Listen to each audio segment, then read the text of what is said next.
Hey, hello everybody. Good morning if you're on the Pacific with me.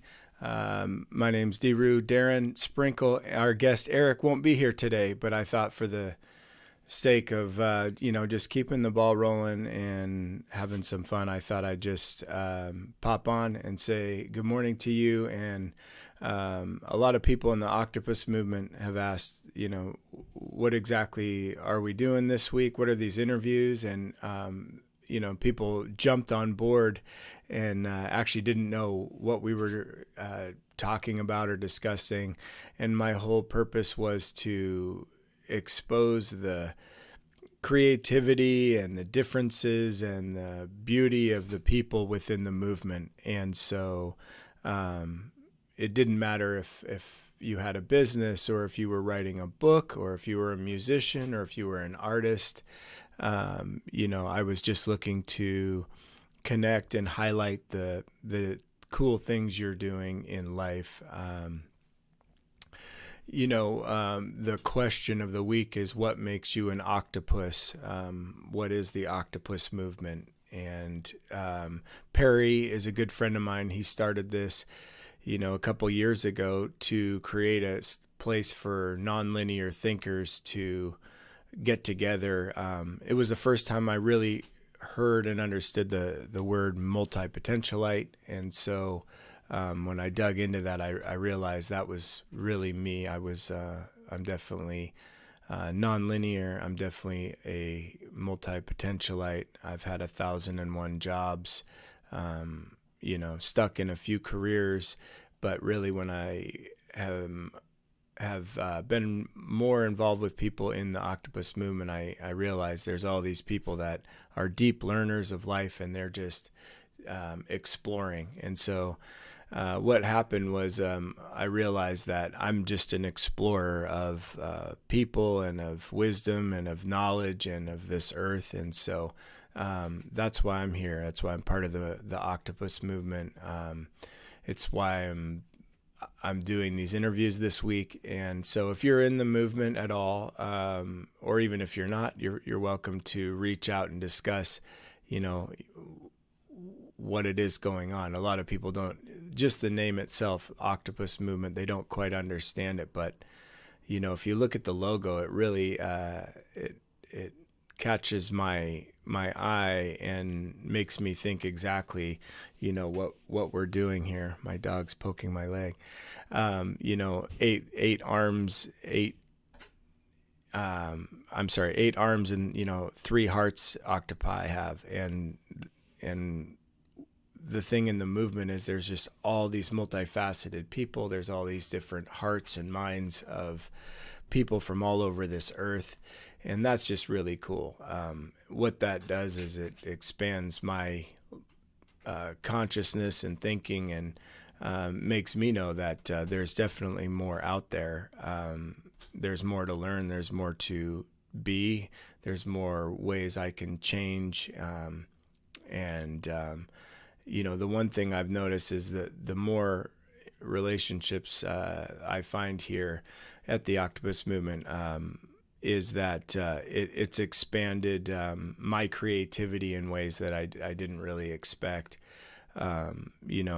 I think the lineage of how I met Perry was Scott Mason. So if you know Scott, he's just a wild, creative guy, has some shows, loves to talk about mythology and Greek mythology, and he combines that into today's culture. It's so cool. And, not something I've ever been into, but when I saw Scott, it was so compelling the way he tells a story. I just was like, oh, what's going on here? And then from there, somehow Dorothy Auger connected me with Perry, and she is the one that got me into writing poetry, and she was part of the movement before I. And so it's definitely expanded my level of, I would say, openness to what's in front of me. Not just with humanity, but just really realizing that nugget of creativity is, it's right in front of us all the time. It can be with our children or our animals or our spouses or with the person in the Zoom. It can just be when you take a second and go outside and stop letting your brain race, and look around at what's happening in front of you. And what's gone on with the different think tanks and, that 12-hour Zoom Perry did was really fun. But what it got me into was just thinking about things differently and how helpful that is. I'm coming out of a little over 2 years of, recovering from an injury and surgeries, and my creativity, I think, is what's really helped save my sanity this go around. I've definitely battled with the depression side of things. It's physically been hard having these, surgeries and not being able to play my instruments. But, now my hands are moving. I'm able to plug in a wire. I'm playing guitar a little bit again. But in the interim, that time where I wasn't able to create videos as easily or do things, I was searching for something I could do that would keep me sane. And poetry was, I think, the first thing. Dorothy Auger really pushed me into just going, come on, you have it in you. And she was definitely right. And that's really been helpful. But the second is just being in community. I think the difference of human beings in every room I've been in the movement has inspired me in ways. I haven't physically been around anyone in the movement other than Yoka Brower. She's 82 years old and probably one of my favorite people I've hung out with in years. And that's remarkable. You wouldn't think, that's where, I guess I wouldn't think that's where I would be focused in my 40s, and I thought, a few years ago, I kind of had my path figured out, and life luckily changed those things for me and opened my eyes to things that are a little more holistic, I guess, better for me and more authentic to how I was made. So I'm no longer building multi-million-dollar homes. I'm no longer working for construction litigation lawyers and doing investigative work. The one thing in the movement is I keep finding these little pockets of people where I see when I get healthy, my artistic ability and my business acumen can kind of gel. And I see other people doing that all over the movement. And I'm like, okay, I got this. I don't have to build houses to make ends meet anymore. I have the creativity and the ability to do so, when the time is right. So being in the Octopus Movement has exposed me to people that are, neurodiverse or have some maybe other invisible disabilities. And that's something that's, I don't know, it's just helpful for me to be around other people that have lives totally different than me, that expose me to thinking differently about myself and maybe my next steps moving forward.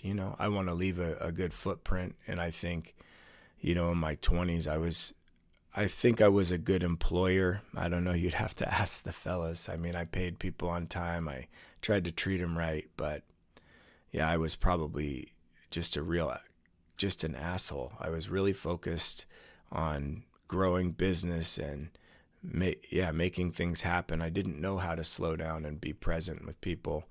I'm really learning how to do that. And so being part of the Octopus Movement, I guess the first part was just the think tanks that really got my mind excited, because I'm like, oh, I have definitely an infinite amount of ideas I can help people with, especially in a room of people that are willing to say, no, that's not, we can let that go, or okay, we'll shelf that. Like, I don't get my feelings hurt. I love being in the idea machine environment. And so being a part of a few think tanks so far has been so inspiring, because of the people at the table. They're just always different every time. Not what I would ever plan or think that I would be focused on. And then, next thing you know, we're having a roundtable discussion, and I've just walked in open-handed with my mind open and let the creativity flow. And sometimes there's something to add on my part, but I would say for the most part, I'm just sitting back and enjoying the vibration of creativity just flowing around like a tornado. And so eventually those think tanks will be available for corporate and governmental groups to come in and ask for our assistance, to take the non-linear group of humans and say, just open your mind and look at this idea differently. That's incredibly powerful when you have ever witnessed it. And I'm looking forward to see what happens when those things start making bigger waves of change. This has only been a couple years. I think Perry's been at this, and we're steady growing, because people need a landing place to feel safe with themselves and with their wild ideas. And I think he's definitely created that here. So to my friend Perry, thanks for making a place for people like me to just have fun and put a little art on the table, a little chaos. You're a great leader, and I like how you just allow things to just be a little bit crazy, a little bit open-ended. I definitely want to do that more in my life, because I never really know what's the right answer. And so being open-handed as I walk in and out of situations allows me to always be listening to the next person, and allowing myself to change, giving myself some empathy and forgiveness as well in the process. So you've been a great blessing in that department, Perry. So thank you for what you're doing here, and for all the artists and all the people that are involved deeper, the founders, founding members, the people that join the think tanks. You have helped me recover from lonely places of surgery and isolation. So all of you are very important to me, and I look forward to expanding my mind and growing in the future with you all. So I'm just keeping it short today. Our guest Eric couldn't make it, so blessings to you, Eric, and your family, and everyone else in the movement. If there's anybody else that has questions about the Octopus Movement, you can reach out to me. I'm the Pacific Northwest ambassador. You can reach out. There's ambassadors all over the world in your time zone. You can direct message me on LinkedIn. That's a great way to get a hold of me. And I'll connect you with some fellow wild cards. But, I'm really appreciative to any person that swings by and listens to me run my mouth, or the community that joins in. If you have something to promote, a value that you think is non-linear, non-traditional, that would be just a cool thing for the world to know about, why don't you reach out to me, and we'll create some shows around that as well, maybe next week. So thank you, everybody. Have a wonderful, wonderful day. Take care.